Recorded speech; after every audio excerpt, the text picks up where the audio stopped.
52 rules में हम क्या पढ़ने वाले हैं कि अगर आपका द फॉलोइंग आता हो, द अंडरसाइन आता हो, द फॉर्मर यानी कि पहले वाला, द लेटर यानी कि बाद वाला, इसका अगर सेंटेंस में इसका प्रयोग सेंटेंस के सब्जेक्ट के रूप में अगर हो रहा है तो इसके बाद या पहले जो नाउन आते हैं, जो नाउन आएंगे उसी के अकॉर्डिंग आपकी वर्ब आती है। ओके, समझ में आया? द फॉलोइंग आए या द अंडरसाइन आए, द फॉर्मर आए, द लेटर आए, ये अगर सेंटेंस के सब्जेक्ट के रूप में आ रहे हैं, इनके बाद या पहले जो नाउन आते हैं उसी के अकॉर्डिंग वर्ब आती है। मीन्स इसके अकॉर्डिंग अगर ये सेंटेंस में एज ए सब्जेक्ट बन के आ रहे हैं तो इसके अकॉर्डिंग हम अपनी वर्ब नहीं रखेंगे। इनके पहले कोई नाउन हो या इनके बाद कोई नाउन हो या इनके पहले कोई नाउन हो, उसी के अकॉर्डिंग हम अपनी वर्ब रखते हैं। ये ध्यान रखना है, उसी के अकॉर्डिंग हम अपनी वर्ब रखते हैं। एग्जाम्पल ले लेते हैं, एग्जाम्पल से बेहतर समझ में आएगा। जैसे मैंने कहा द फॉलोइंग,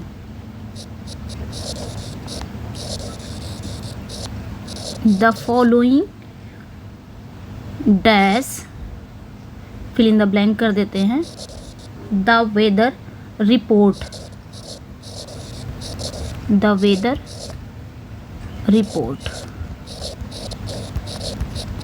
ठीक है, यहाँ पे बात क्या हो रही है कि the following, the undersign, the former, the latter अगर सेंटेंस के सब्जेक्ट के रूप में आ रहे हैं तो इसके बाद या पहले जो नाउन आते हैं, मीन्स जिसके लिए इन शब्दों का प्रयोग हुआ है, यानी कि जिन नाउन्स के पहले जो भी नाउन के लिए इन शब्दों का प्रयोग किया, यानी कि जिस भी नाउन के लिए the following, the undersign, the former, the latter इनका यूज़ होता है, ठीक है, उसी के अकॉर्डिंग हम अपनी वर्ब रखते हैं। जैसे यहाँ पे मैंने कहा the following dash the weather report. अब क्या ऑप्शन में रहेगा? Is, am, are. कौन सी वर्ब यहाँ पे आप फिल करने वाले हो? यहाँ पे कौन सी वर्ब आएगी? तो यहाँ पे हम देखेंगे द फॉलोइंग तो आया हुआ है और इसके बाद कहा था कि इसके बाद या पहले जो नाउन आते हैं उसी के अकॉर्डिंग वर्ब आती है। तो यहाँ पे देखेंगे द फॉलोइंग, इसके पहले तो कोई नाउन नहीं, लेकिन हाँ इसके बाद नाउन आया है। वेदर रिपोर्ट, ये आपका कौन सा नाउन है? नाउन है। और कौन सा नाउन है? प्लूरल नाउन है। ये चीज़ ध्यान रखना, सिंगुलर नाउन है, वेदर रिपोर्ट जो है वो आपका सिंगुलर नाउन है और सिंगुलर नाउन है। तो यहाँ पे वर्ब क्या आएगी? इज, एम या आर। तो एम तो नहीं आएगी, आर प्लूरल के लिए आता है, प्लूरल है नहीं, ये जो हमारा नाउन है ये सिंगुलर नाउन है। तो यहाँ पे हम इज को फिट कर देंगे, ठीक है, इसको रख देंगे the following is the weather report, क्योंकि यहाँ पे जो फॉलोइंग का यूज़ हुआ है वो वेदर रिपोर्ट के लिए हुआ है, ये ध्यान रखना है। और वेदर रिपोर्ट क्या है? सिंगुलर नाउन है, सो यहाँ पे सिंगुलर वर्ब का यूज़ कर लेंगे ओके। तो ये चीज़ें ध्यान रखनी है। तो यहाँ पे वही चीज़ बोल रहा है कि द फॉलोइंग हो, द अंडरसाइन हो, द फॉर्मर हो, द लेटर हो, सेंटेंस के सब्जेक्ट के रूप में आ रहे हैं। अब ये हमको लगेगा कि यही सेंटेंस का सब्जेक्ट है, और लेकिन यहाँ पे इसके अकॉर्डिंग वर्ब नहीं आएगी। वर्ब किसके अकॉर्डिंग आएंगी? इनके पहले कोई अगर नाउन हो या इनके बाद कोई नाउन हो। नाउन अगर प्लूरल है तो प्लूरल आएगा, नाउन अगर सिंगुलर है तो सिंगुलर आएगा। अब यहाँ पे वेदर रिपोर्ट जो कि एक नाउन है, ठीक है, ये ध्यान रखना है। द फॉलोइंग जो आया है वो वेदर रिपोर्ट के लिए आया हुआ है। वेदर रिपोर्ट एक सिंगुलर नाउन है, इसलिए यहाँ पे सिंगुलर वर्ब आएगा। एक और एग्जाम्पल देख लेते हैं जिससे ईजिली समझ में आए। जैसे मैंने कहा द फॉलोइंग, मैं आप लोग को वही रूल पढ़ाती हूँ जो टू द पॉइंट हो, ताकि आपको जाके तुरंत दिमाग में फिट हो जाए कि हाँ ये रूल है, एक रूल है। आप रिवीजन करते रहेंगे तो ज़्यादा सही रहेगा। The following dash the names of the students.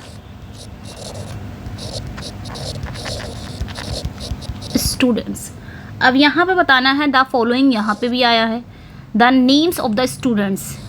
आपके एग्जाम्पल में है, वर्ब में है इज, आर, क्या लगाएंगे? वर्ब में आपका इज, आर है, क्या लगाएंगे? यहाँ पे क्या आएगा? तो अब देख सकते हैं फॉलोइंग आया है, इसके बाद जो नाउन आया है नेम्स ऑफ द स्टूडेंट्स, है ना, जो नाउन आए हैं नेम्स ऑफ द स्टूडेंट, तो यहाँ पे नाउन आपका क्या है, स्टूडेंट्स है, ये नाउन है स्टूडेंट्स, और फॉलोइंग के बाद आया है, पहले तो नहीं आया, बाद में आया। और ये नाउन है, और कौन सा नाउन है ये भी पता करेंगे, तो प्लूरल नाउन है, स्टूडेंट्स है। यहाँ पे स्टूडेंट होता तो सिंगुलर होता, प्लूरल है, तो ये प्लूरल नाउन है। तो ऑब्वियसली अब यहाँ पे वर्ब कौन सी हम फिट करेंगे, कौन सी वर्ब रखेंगे, तो जब प्लूरल है तो यहाँ पे हम प्लूरल ही रखेंगे, आर आ जाएगा, क्योंकि आर जो है वो एक प्लूरल वर्ब है, इज़ यहाँ पे नहीं होगा। ये चीज़ें ध्यान में रखनी है। ओके, ये चीज़ समझ में आ गई। अच्छा, और एक एग्जांपल ले लेते हैं जिससे और भी क्लियर हो जाए। जैसे मैंने कहा Bhavana, Bhavana and Reema,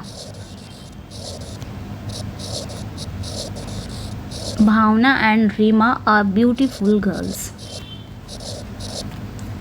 just minute, are beautiful girls, ठीक है, a beautiful girls, girls, but the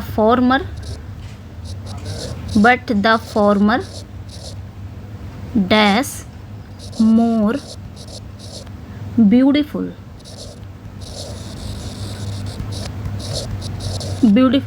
then the latter, then है ये, देन द लेटर, ये लेटर, ये वाला जो लेटर है ये ध्यान रखिएगा, ये जो लेटर होता है इसका मतलब होता है बाद में, कॉल यू लेटर बाद में, तो ये जो लेटर होता है इसका मतलब होता है बाद में, यहाँ पे कंफ्यूज नहीं होना है आपको।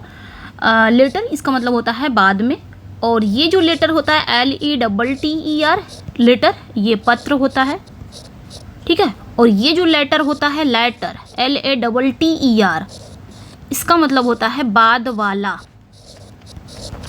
ये ध्यान रखेगा, इसका मतलब होता है बाद वाला। तो यहाँ पे कंफ्यूज नहीं होना है कि यहाँ पे हम ये वाला पढ़ रहे हो, बाद वाला तो बाद में ये वाला नहीं पढ़ रहे हैं, ना ही इस लेटर की कोई बात हो रही है, दोनों लेटर की बात नहीं हो रही है, यहाँ पे इस लेटर की बात, लेटर की बात हो रही है, सॉरी, यहाँ पे इस लेटर की बात हो रही है। तो ये चीज़ें ध्यान रखनी है। अब आते हैं सेंटेंस पे। यहाँ पे हमको फिल क्या करना है, मैंने आपको वर्ब दे दिए हैं, वर्ब वही आपको लगाना है इज़ या फिर एम या फिर आर, क्या लगाएंगे। Bhavana and Reema are beautiful girls but the former dash more beautiful than the latter, यानी कि भावना और रीमा जो है वो ब्यूटीफुल गर्ल्स हैं, सुंदर लड़कियां हैं, लेकिन जो बाद वाली, सॉरी जो पहले वाली है, फॉर्मर मतलब क्या होता है, पहले वाला, फॉर्मर मतलब होता है पहले वाला, और लेटर मिस होता है बाद वाला, अभी मैंने बताया, ठीक है, ये ध्यान रखिएगा। तो भावना और रीमा ये दोनों ब्यूटीफुल गर्ल्स हैं, लेकिन जो पहले वाली है वो मोर ब्यूटीफुल है बाद वाली से। अब यहाँ पे जो फॉर्मर यूज़ हुआ है वो किसके लिए यूज़ हुआ है हमको बताना, उसी के अकॉर्डिंग हम अपनी वर्ब रखेंगे, ठीक है। यहाँ पे जो फॉर्मर यूज़ हुआ है वो किसके लिए यूज़ हुआ, भावना या रीमा, किसके लिए यूज़ हुआ है, क्योंकि यहाँ पे फॉर्मर है और फॉर्मर या लेटर दोनों के पहले हमारा नाउन आया हुआ है। अब हमको पता करना है कि किसके लिए ये फॉर्मर यूज़ हुआ है, तो ऑब्वियसली भावना के लिए यूज़ हुआ है, भावना पहले ही है, पहले वाली यही है, और ये बाद वाली है, तो बाद वाली का तो बात नहीं हो रही है, यहाँ पे हमको लगाना है पहले वाले की। तो पहले वाले हम क्या लगाएंगे, भावना यहाँ पे सिंगुलर है ना, भावना क्या है, एक सिंगुलर नाउन है, और यहाँ पे जो फॉर्मर यूज़ हुआ है वो भी आपका भावना के लिए यूज़ हुआ है, तो वो भी सिंगुलर है। तो यहाँ पे हम वर्ब कौन सी लाएंगे, सिंगुलर ही लाएंगे, इज़ ले आएंगे, इज़ हो जाएगा। Bhavana and Reema are beautiful girls but the former is more beautiful than the latter. ये चीज़ें ध्यान रखनी है, क्योंकि यहाँ पे सिर्फ भावना की बात हो रही है, द फॉर्मर की बात कर रही है कि पहले वाली जो है वो ज़्यादा सुंदर है बाद वाली से। तो यहाँ पे पहले वाली की भावना की बात हो रही है, तो यहाँ पे आपका सिंगुलर वर्ब, भावना जो कि सिंगुलर नाउन है, तो आपका यहाँ पे सिंगुलर वर्ब होगा, ये ध्यान में रखना है। ओके, ये चीज़ें आपने ध्यान में रखनी है। ओके, ये चीज़ें ध्यान रखनी है, यहाँ पे मैंने लिख दिया है ताकि आप उसको अच्छे से इसको आप याद रख सकते हैं कि किस लेटर की बात हो रही है। और आगे भी देख सकते, ये ध्यान रखना है कि अगर आपका फॉर्मर आए या लेटर फॉलोइंग तथा अंडर साइन में कभी भी एस जोड़कर प्लूरल नहीं बनाया जाता है। ठीक है, कि कभी भी इसमें यस जोड़कर हम प्लूरल नहीं बनाते हैं कि चलो फॉर्मर में फॉर्मर्स कर दें, लेटर्स कर दें, फॉलोइंग्स कर दें, अंडर साइंस कर दें, अंडर साइंस कर दें। ये चीज़ें कभी भी एस जोड़कर प्लूरल नहीं बनाते, ये चीज़ें याद रखनी है। ओके, अगले रूल पे आते हैं। 53 रूल क्या है? 53 का रूल जो है वो क्या है आपका, कि जिस नाउन के लिए, ये ध्यान रखना है, जिस नाउन के लिए as follows, as regards, as concerns का प्रयोग होता है, उसी नाउन के अकॉर्डिंग वर्ब आती है। ये ध्यान रखना, वर्ब आता है उसी नाउन के अकॉर्डिंग। जैसे मैंने कहा, एग्जाम्पल ले लेते हैं। ये सारी चीज़ें हमें एग्जाम्पल से समझ में आती हैं कि जिस नाउन के लिए अगर एज फॉलोज यूज़ हो रहे हैं या एज रिगार्ड्स आ रहे हैं या एज कंसर्न का यूज़ हो रहा है, जिस नाउन के लिए हम यूज़ करते हैं, तो उसी नाउन के अकॉर्डिंग हम वर्ब रखते हैं। जैसे कहा मैंने, हर डिटेल्स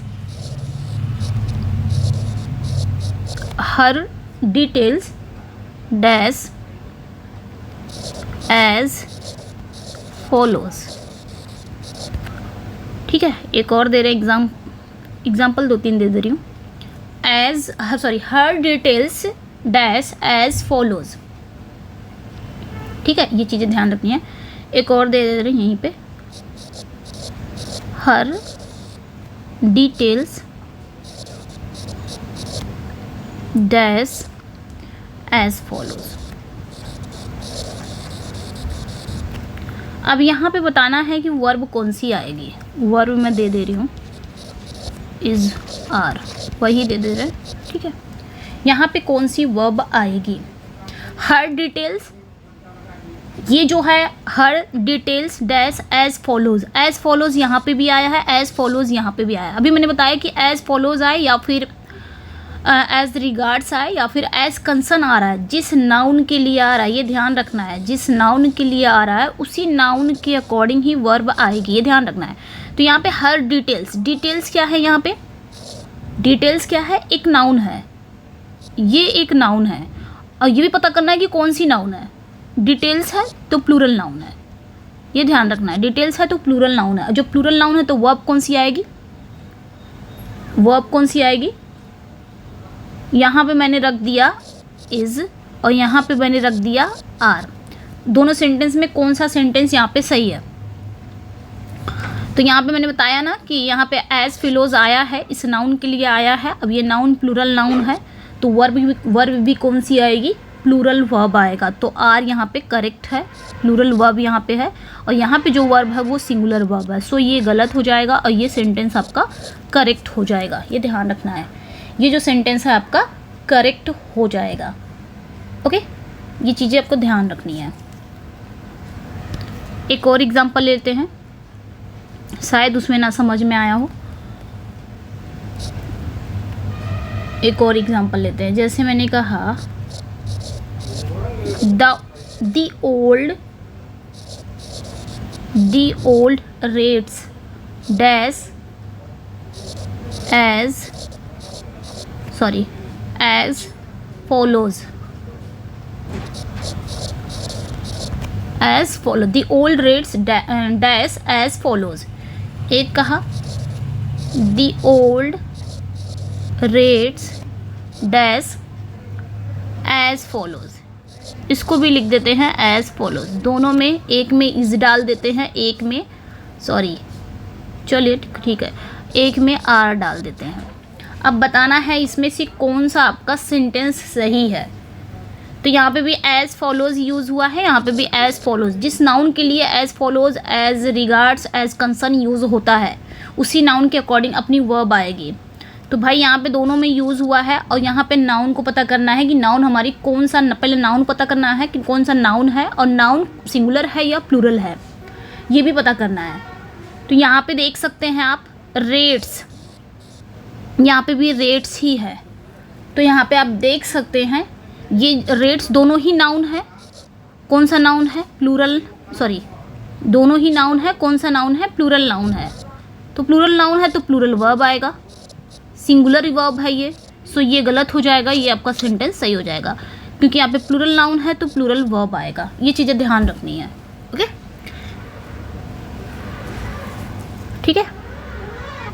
तो ये वाले सेंटेंस में एरर जो आपकी आएगी, दो टाइप की आ सकती है वाले सेंटेंस में, या तो वर्ब पूछ लेगा या तो सेंटेंस सब कुछ सही कर देगा। जैसे मैंने कहा इस टाइप की भी एरर आ सकती है, जैसे मैंने लिखा इस टाइप की भी सेंटेंस आपके आ सकते हैं, या तो वर्ब पूछ लेगा, सिंगुलर लगा देगा, बाकी सब कुछ सही कर देगा, सिंगुलर लगा देगा। आपने ध्यान रखना है कि ये as follows, as regards, as concern अगर आ रहे हैं, फॉलोज, रिगार्ड्स, कंसर्न्स अगर आ रहे हैं तो वर्ब के अकॉर्डिंग, सब्जेक्ट के अकॉर्डिंग वर्ब आएगी, ये ध्यान रखना है।